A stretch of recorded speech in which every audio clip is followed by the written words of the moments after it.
নমস্কাৰ বন্ধুসকল, আমাৰ নৱগ্ৰহ চেনেলৰ মাধ্যমত আমি আগবঢ়োৱা আধ্যাত্মিক আলোচনালানিৰ আজিৰ আলোচ্য বিষয় হ'ল এটি বৈদিক সিদ্ধান্ত। একাদশী অমাৱস্যা আদিত হলকৰ্ষণ বা হাল বোৱা আদি পবিত্ৰ কৰ্ম নিষিদ্ধ কিয়? সনাতন বেদৰ এই সিদ্ধান্তসমূহৰ আধ্যাত্মিক বিচাৰধাৰা অতি মূল্যৱান। আমি পোনে পোনে আমাৰ আলোচ্য বিষয়টি দাঙি ধৰিব বিচাৰিছোঁ। যাজ্ঞবল্ক স্মৃতি শাস্ত্ৰত কৈছে, শ্ৰুতি স্মৃতি সদাচাৰ শস্যস্য প্ৰিয়মাত্মন সম্যক সংকল্পজঃ কাম ধৰ্মমূলমিদম স্মৃতম। শ্ৰুতি অৰ্থাৎ বেদ আৰু স্মৃতিৰ পৰা মানৱোচিত আচৰণৰ শিক্ষা লাভ কৰা ভগৱত ভক্তি প্ৰাপ্যৰ প্ৰথম চৰ্ত হ'ল নিজক মানুহ হিচাপে গ্ৰহ দিয়াটো। গতিকে শ্ৰুতি স্মৃতিত উল্লিখিত মংগলময় সদাচাৰৰ নীতি অনুসৰণৰ মাধ্যমত মানৱোচিত অৱস্থা প্ৰাপ্ত হোৱা। বৰ্তমান সময়ত সম্পূৰ্ণ পৃথিৱীত ধৰ্মৰ নামত যিবিলাক কৰ্ম সাধন হৈ আছে, এয়া সকলোৱে ভক্তিবিহীন। সেয়ে মানৱ জীৱনৰ পৰম মংগলময় পথৰ নিৰ্দেশক স্বৰূপ বৈদিক সিদ্ধান্তসমূহৰ যথাযথ প্ৰয়োগ অত্যন্ত জৰুৰী। প্ৰকৃত সমস্যা হৈছে কিভাৱে জন্ম, মৃত্যু, জৰা আৰু ব্যাধিৰ বন্ধনৰ পৰা মুক্ত হ'ব পৰা যায়। এইভাৱে মুক্তি লাভ কৰা আৰু অনৰ্থক আৱশ্যকতাৰ সৃষ্টি নকৰাটোৱেই বৈদিক সভ্যতাৰ মূল নীতি। আধুনিক জড় সভ্যতা সেই আদৰ্শ সভ্যতাৰ ঠিক বিপৰীত। আধুনিক সমাজৰ প্ৰবক্তাসকলে প্ৰতিদিনে নতুন নতুন বস্তুৰ উদ্ভাৱন কৰিছে আৰু মানুহৰ প্ৰয়োজনীয়তাৰ মাত্ৰা ক্ৰমান্বয়ে বৃদ্ধি কৰিছে। ফলস্বৰূপে মানুহৰ জীৱন যাত্ৰাৰ পদ্ধতি অত্যাধিক জটিল হৈ উঠিছে আৰু মানুহে জন্ম, মৃত্যু, জৰা, ব্যাধিৰ ভয়ংকৰ চক্ৰত আৰু গভীৰভাৱে সোমাই পৰিছে।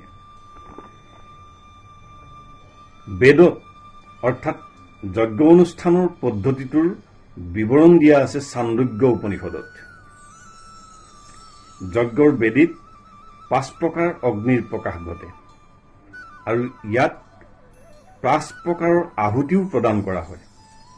5 বিধ অগ্নিয়ে আকাশৰ গ্ৰহ নক্ষত্ৰ, মেঘ, পৃথিৱী, মনুষ্য আৰু স্থিৰ প্ৰতিনিধিত্ব কৰে আৰু 5 বিধ আহুতিয়ে ক্ৰমে আস্থা, চন্দ্ৰগ্ৰহৰ অধিপতি, বৰষুণ, শস্য আৰু শুক্ৰৰ প্ৰতিনিধিত্ব কৰে। যজ্ঞৰ অনুষ্ঠান কৰাৰ সময়ত জীৱই কোনো এক নিৰ্দিষ্ট গ্ৰহলোকত প্ৰৱেশ লাভ কৰিবৰ বাবে নিৰ্দিষ্ট ধৰণৰ যজ্ঞও সম্পাদন কৰে। ফলস্বৰূপে সেই গ্ৰহলোকত প্ৰৱেশৰ যোগ্যতাও লাভ কৰে। এই প্ৰক্ৰিয়াটোকেই কৰ্ম বোলা হয়, অৰ্থাৎ যজ্ঞ। ই সম্পূৰ্ণৰূপে পাৰ্থিৱ লাভালাভৰ ওপৰত প্ৰতিষ্ঠিত বাবে ই বেদৰ কৰ্মকাণ্ডৰ অন্তৰ্ভুক্ত সকাম কৰ্ম। আনহাতে চাবলৈ গ'লে যজ্ঞ শব্দৰ অৰ্থ কৰ্ম, যদিও ই স্বয়ং ভগৱান বিষ্ণুক বুজায়। যিসকলে পাৰ্থিৱ লাভালাভৰ প্ৰতি অনাসক্ত হৈ ভগৱান বিষ্ণুৰ প্ৰীতি সাধনৰ বাবে কৰ্মৰূপ যজ্ঞ সম্পাদন কৰে, তেনে যজ্ঞানুষ্ঠান বেদৰ কৰ্মকাণ্ডৰ ভিতৰৰ সকাম কৰ্ম নহৈ সম্পূৰ্ণৰূপে পাৰমাৰ্থিক কৰ্মৰ ৰূপ লয়। যিহেতু এনে যজ্ঞই পাৰ্থিৱ লাভালাভৰ দ্বাৰা প্ৰলোভিত নহয়, ইয়াত জীৱৰ পাৰ্থিৱ কামনা বাসনাও জড়িত নাথাকে। একমাত্ৰ ঈশ্বৰ প্ৰীতি সাধনেই ইয়াৰ লক্ষ্য ও উদ্দেশ্য। যেতিয়া সকাম কৰ্মৰূপ যজ্ঞানুষ্ঠান কৰি লাভ কৰা পুণ্যখিনি শেষ হৈ যায়, তেতিয়া জীৱই সেই গ্ৰহৰ পৰা পৃথিৱীলৈ উভতি আহিবলগীয়া হয়। তেতিয়া প্ৰথমে মেঘৰূপে পাৰ্থিৱ আকাশত ভাহি থাকে, ক্ৰমে বৰষুণৰ ৰূপত পৃথিৱীলৈ নামি আহে। তাৰ পিছত শস্যৰ ৰূপ লয়। যেতিয়া সেই শস্য মানুহে খায়, তেতিয়া শস্যবিলাক শুক্ৰলৈ ৰূপান্তৰিত হয় আৰু শুক্ৰই স্ত্ৰীক গৰ্ভৱতী কৰে। এইদৰেই জীৱই আকৌ এবাৰ মনুষ্যৰ ৰূপ লয়, আকৌ যজ্ঞ কৰিবলৈ সুযোগ পায় আৰু এইদৰেই জীৱৰ পাৰ্থিৱ জগতত চিৰকাল ধৰি অহা যোৱা চলাই থকাৰ ৰূপান্তৰ গ্ৰহণৰ ক্ৰমটোৰ জন্ম মৃত্যুৰ পুনৰাবৃত্তি ঘটি থাকে। যেতিয়ালৈকে ওপৰত কোৱা ধৰণেৰে বেদত বিহিত হৈ থকা যজ্ঞৰূপ কৰ্মৰ লক্ষ্যৰ সলনি নহয়, অৰ্থাৎ যজ্ঞৰ পৰা পাৰ্থিৱ লাভালাভৰ ঠাইত ভগৱানৰ প্ৰীতি সাধনৰ উদ্দেশ্যলৈ, তেতিয়ালৈকে জীৱই জন্ম মৃত্যুৰ এই দুখজনক পৰিস্থিতি নষ্ট কৰিব নোৱাৰে। মেঘৰ পৰা ক্ৰমে বৰষুণৰ আগমনত পৃথিৱীত শস্য ৰোপণ সম্ভৱ হয়। কৃষকসকলে পৃথিৱীত হলকৰ্ষণ অৰ্থাৎ হাল বাই ভূমিভাগ শস্য ৰোপণৰ বাবে প্ৰস্তুত কৰে। তেনেদৰে প্ৰস্তুত কৰি লোৱা নিৰ্দিষ্ট ভূমিভাগতহে শস্য ৰোপণ প্ৰতিপালন হয় আৰু ই ক্ৰমে মানুহৰ খাদ্যলৈ ৰূপান্তৰ হয়। সেয়ে হাল বোৱাৰ বাবেও যিহেতু হলকৰ্ষণ এক পবিত্ৰ যজ্ঞ, এক নিৰ্দিষ্ট বিধি বিধান মানুহে মানি চলে।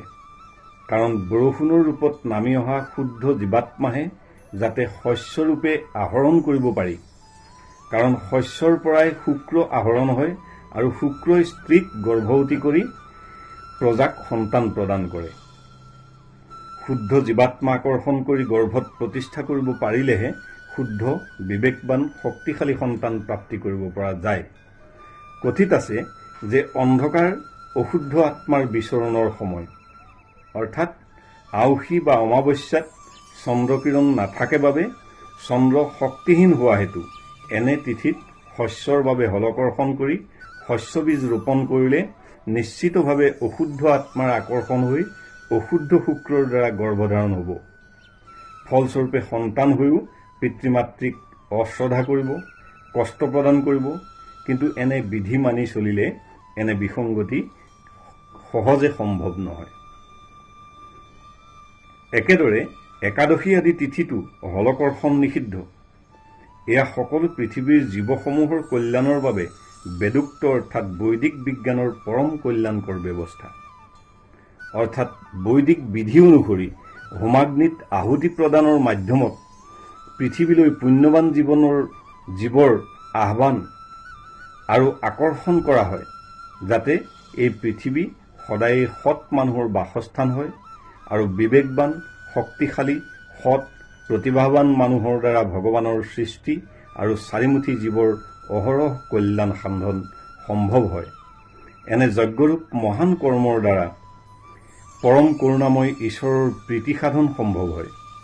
ফলস্বৰূপে বেদৰ কৰ্মকাণ্ডত উল্লেখিত যজ্ঞকৰ্ম সম্পাদনৰ দ্বাৰা জীৱই কোনো কৰ্মবন্ধনত নপৰে, বৰং ঈশ্বৰ প্ৰীতি সাধনৰ দ্বাৰা জীৱৰ কৌটিকলীয়া জন্ম মৃত্যুৰ চক্ৰৰ পৰা উদ্ধাৰ হৈ পৰমেশ্বৰৰ নিজ ধামলৈ গতি কৰিব পৰাৰ যোগ্যতাহে অৰ্জন হয়। ৰাজৰ্ষি জনক মহাৰাজেও সোণৰ নাঙলেৰে মাটিত হলকৰ্ষণ কৰিছিল আৰু ফলস্বৰূপে সীতাদেৱীক নিজৰ দুহিতা হিচাপে লাভ কৰিবলৈ সক্ষম হৈছিল, যাৰ মাহাত্ম্য বৈকুণ্ঠপতি ভগৱান শ্ৰীবিষ্ণুৰ প্ৰিয়া মহালক্ষ্মীৰ সমপৰ্যায়ভুক্ত আছিল। সৎ সন্তান প্ৰাপ্তিৰ বাবে বৈদিক বিধি মানি চলাটো অপৰিহাৰ্য। পুণ্যৱান আত্মা আৰু অশুদ্ধ বা পাপী আত্মা, এই দুই প্ৰকাৰ আত্মাৰেই গতি অৰ্থাৎ বেগ আছে। যিসমূহ জীৱাত্মাৰ বৈদিক সিদ্ধান্ত মতে পবিত্ৰ যজ্ঞকৰ্ম সম্পাদনৰ ফলৰূপ পুণ্য লাভৰ বাবে ঊৰ্ধ্বগতি বিভিন্ন পাৰ্থিৱ গ্ৰহলোক প্ৰাপ্তি হয় আৰু ক্ষীণপুণ্য হৈ পুনৰ পৃথিৱীলৈ অধোগতি হয়, সেইসমূহকেই পুণ্যাত্মা আৰু মানুহৰ জন্ম লাভ কৰিও নিজৰ বাবে বিহিত কৰ্মৰূপ যজ্ঞ সম্পাদন নকৰা, বিভিন্ন অপকৰ্ম অৰ্থাৎ অকৰ্ম সম্পাদন কৰি ঊৰ্ধ্বগতি প্ৰাপ্তি কৰিব নোৱাৰি অধোগতি প্ৰাপ্ত হোৱা অৰ্থাৎ পাপাত্মাসমূহো নিজ নিজ গতিপ্ৰাপ্তিৰ বাবে মেঘৰূপে আকাশত ভাসমান অৱস্থাত থাকে। গতিকে মানুহে নিজেই বিচাৰ কৰিব পাৰিব লাগিব যাতে সন্তান আকাংক্ষীসকলে কোন প্ৰকাৰৰ জীৱাত্মাক আকৰ্ষণ কৰি স্ত্ৰীৰ গৰ্ভত প্ৰতিষ্ঠা কৰিব। কাৰণ মেঘৰ পৰা বৰষুণৰ আকাৰত দুইবিধ জীৱাত্মাৰে পৃথিৱীলৈ অধোগতি প্ৰাপ্তি হয়।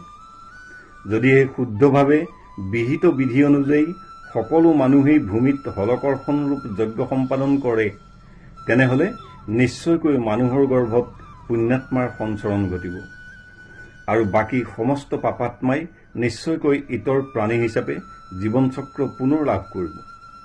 কাৰণ বিশুদ্ধ যজ্ঞভূমিলৈ পাপাত্মাৰ প্ৰৱেশ ঘটিব নোৱাৰে। ফলস্বৰূপে এই সমস্তই তৰু তৃণ হিচাপে পৃথিৱীত আত্মপ্ৰকাশ কৰিব আৰু ইতৰ প্ৰাণীৰ আহাৰ হিচাপে শুক্ৰলৈ ৰূপান্তৰ হৈ ইতৰ প্ৰাণীৰ ৰূপত পুনৰ জীৱনচক্ৰৰ গতিত ঊৰ্ধ্বগতি প্ৰাপ্তিৰ বাবে সাধনাত ৰত হ'ব।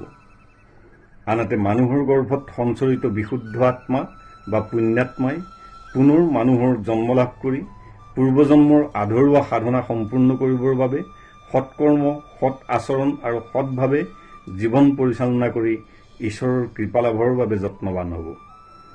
ফলস্বৰূপে মানুহৰ সমাজ এক আদৰ্শ সমাজ হ'ব আৰু হিংসা, দেশ আদি আসুৰিক ভাৱনাৰ পৰা মানৱ সমাজ মুক্ত হ'ব।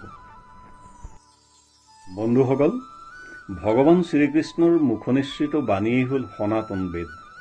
সেয়েহে মাধৱদেৱ পুৰুষৰ এটি ঘোষাৰে আজিৰ আলোচনালানিৰ সমাপ্তি ঘোষণা কৰিছোঁ। মাধৱে বলন্ত শ্ৰুতি স্মৃতি মোৰ আজ্ঞাবাণী জানা নিষ্ঠি, যিটো জনে আকৌ উলংঘিয়া প্ৰৱৰ্তয়, ভৈল সিটো মোৰ আজ্ঞা ছেদি, মোকদেশ কৰিলে আতি, মোৰ ভক্ত হন্তু বৈষ্ণৱ সিটো নহয়। ওম তৎসৎ।